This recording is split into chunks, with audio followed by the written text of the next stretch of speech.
ನೋಡಿ, ಕನ್ನಡವನ್ನು ನೋಡಿ ಎಷ್ಟು ಹಾಕಿದರೆ, ಆಂಗ್ಲ ಭಾಷೆಗೆ ಎಷ್ಟೊಂದು ಮಹತ್ವ ಕೊಟ್ಟಿದ್ದಾರೆ.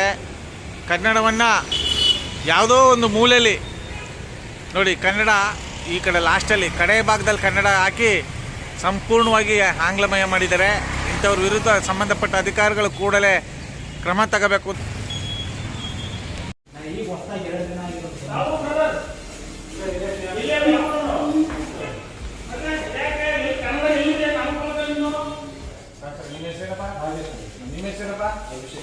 ಅಭಿಷೇಕು, ನಾಗೇಶು ಇವರಿಬ್ರು ಕನ್ನಡಿಗರು. ಇಲ್ಲಿ ಕನ್ನಡ ಒಂದು ಅಕ್ಷರ ಇಲ್ವಲ್ಲ. ನೀವೇನು ಓದಿದ್ರಿ? ನಾವು ಈಗ ನೀವೇನು ಓದಿದ್ರಿ? ನೀವೇನು ಓದಿದ್ರಿ? ಟೆಕ್ನಿಷಿಯನ್. ನೀವೇನು ಓದಿದ್ರಿ? ಇಲ್ಲಿ ಬಂದು ನೀವು 2 ದಿನ ಆಯ್ತು ಬಂದು. 2 ದಿನದಲ್ಲಿ ನೀವು ಎಲ್ಲ ನೋಡಿದ್ರಿ ನೀವು. ಕಂಪ್ನಿ ಕಡೆ ಕಂಪ್ನಿ ಎಲ್ಲೇ ಜೀವನ ಮಾಡ್ತಾ ಇರೋದು, ಎಲ್ಲೇ ಕಂಪ್ನಿ. ಕರ್ನಾಟಕ ಕನ್ನಡ ಬೇಕೋ ಬೇಡವೇಳು? ಕಂಪ್ನಿಯಲ್ಲಿ ಯಾರಪ್ಪ ಬಿಸ್ನೆಸ್ ಕೊಡೋದು? ಯಾರಿಂದ ಬಿಸ್ನೆಸ್ ವಹಿವಾಟು ನಡೀತಾ ಇರೋದಲ್ಲಿ ಕನ್ನಡ ನಾಡಲ್ಲ ವಹಿವಾಟು ನಡೀತಾ ಇರೋದು. ಯಾರು ಮ್ಯಾನೇಜರ್ ಫೋನ್ ಮಾಡ್ಕೊಡಿ, ಫೋನ್ ಮಾಡ್ಕೊಡಿ, ಫೋನ್ ಮಾಡ್ಕೊಡಿ. ನೋಡಿ ಆತ್ಮೀಯ ಕನ್ನಡದ ಬಂಧುಗಳೇ, ಇದು ಚಾಮುಂಡಿಪುರಂ ಸರ್ಕಲ್ ಲೆನ್ಸ್ ಕಾರ್ಡ್ ಅಂಗಡಿ. ಆಚೆ ಎಲ್ಲ ಫುಲ್ ಸಂಪೂರ್ಣವಾಗಿ 100ಕ್ಕೆ 1000 ಪಟ್ಟು ಆಂಗ್ಲ ಭಾಷೆಯನ್ನ ಉಪಯೋಗಿಸಿ ಕನ್ನಡವನ್ನ ಸಂಪೂರ್ಣ ಕಡೆಗಣಿಸಿದ್ರೆ. ನೋಡಿ, ಒಂದು ಕನ್ನಡ ಅಕ್ಷರ ಇಲ್ಲ, ಒಂದು ಕನ್ನಡ ಅಕ್ಷರ ಇದೆ ನೋಡಿ. ಆತ್ಮೀಯ ಕನ್ನಡ ನಿಧಾನಕ್ಕೆ ಹೋಗ್ಬೇಕು, ಹೋಗ್ಲಿ ನಿಧಾನಕ್ಕೆ.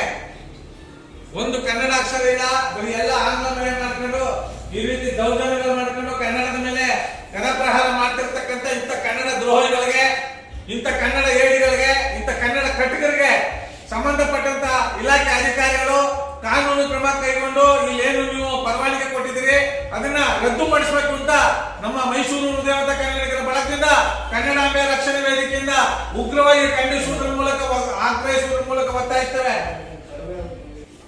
ಇಲ್ಲಿ ನಿಮ್ಮ ಅಂಗಡಿ ಗ್ರಾಹಕರು ಬಂದು ನಮಗೆ ಸುಮಾರು 2-3 ವಾರದಿಂದ ಕರೆ ಮಾಡ್ತಾ ಇದ್ದಾರೆ. ನಿಮ್ಮ ಗ್ರಾಹಕರೇ ಕರೆ ಮಾಡ್ತಾ ಇದ್ದಾರೆ ನಮಗೆ, ಸರ್ ಇಲ್ಲಿ ಬಂದ್ವಿ ಅಂಗಡಿಗೆ, ಒಂದು ಕನ್ನಡ ಅಕ್ಷರ ಇಲ್ಲ, ಎಲ್ಲ ಆಂಗ್ಲಮಯ ಮಾಡಿದ್ದಾರೆ. ಕನ್ನಡವನ್ನ ಕಡೆಗಣಿಸಿ ಕನ್ನಡ ನೆಲದಲ್ಲಿ ಈಗ ಈ ರೀತಿ ಆರ್ಭಟ ಮಾಡ್ತಿರೋದು ನಮ್ಗೆ ನೋವಾಗ್ತಾ ಇದೆ, ನಮ್ಗೆ ಕೇಳಕ್ ಆಗ್ತಾ ಇಲ್ಲ. ನೀವು ದಯಮಾಡಿ ನೀವು ಬಂದು ಕೇಳಿ ಅಂತ ನಮ್ಗೆ 2-3 ಕರೆ ಮಾಡಿ ಸುಮಾರು 15-20 ದಿವಸದಿಂದ ನಮಗೆ ಕರೆಗಳು ಬರ್ತಾ ಇದೆ. ಈ ರೀತಿ ನೀವು ಕನ್ನಡ ವಿರೋಧಿ ಕೆಲಸ ಮಾಡಿದಿರಲ್ಲ, ಇದು ಎಷ್ಟು ಸರಿ ಅರುಣ್ ಅವರೇ? ನೀವು ಕೆಲಸ ಮಾಡೋದು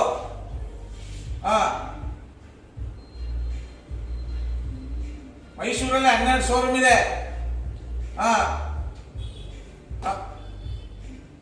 ಮೈಸೂರಲ್ಲಿ 12 ಇದೆ ಅಂತ, ಇಂಡಿಯಾದಲ್ಲಿ 2,500 ಇದೆ ಅಂತ. ಸರಿಯಪ್ಪ, ನೀವು ಆಡಳಿತ ಭಾಷೆ ಯಾವುದು ಕರ್ನಾಟಕದಲ್ಲಿ? ನೀವು ಇದು ಕರ್ನಾಟಕದಲ್ಲಿ ಇದೀರಿ. ನೀವು ಕನ್ನಡಿಗರಾಗಿ ಇವ್ರು ಮ್ಯಾನೇಜರ್. ನೀವು ಮ್ಯಾನೇಜರ್ ಆಗಿ ಇಲ್ಲಿ ನಾವು ಕನ್ನಡದಲ್ಲಿ ಇದೀವಪ್ಪ, ಇಲ್ಲಿ ಯಾರು ಕನ್ನಡಿಗರು ಬಂದು ಪ್ರಶ್ನೆ ಮಾಡಿದಾಗ ನಾವು ಉತ್ತರ ಕೊಡಕ್ಕಾಗಲ್ಲ. ದಯಮಾಡಿ ಕನ್ನಡದಲ್ಲಿ ನಾಮಫಲಕ ಹಾಕಿ ಅಂತ ನೀವು ಕೇಳಕ್ಕೆ ನೀವು ಪವರ್ ಇರಲ್ವಾ? ಅದೇ ಹಾಕವ್ರೆ 95% ಆಂಗ್ಲ ಭಾಷೆ ಹಾಕಿದ್ರೆ 5% ಕನ್ನಡ ಹಾಕಿದ್ರೆ ಇಲ್ಲಿ ಹೊರಗಡೆ ಯಾವ್ದು ಒಂದೂ ಇಲ್ಲ.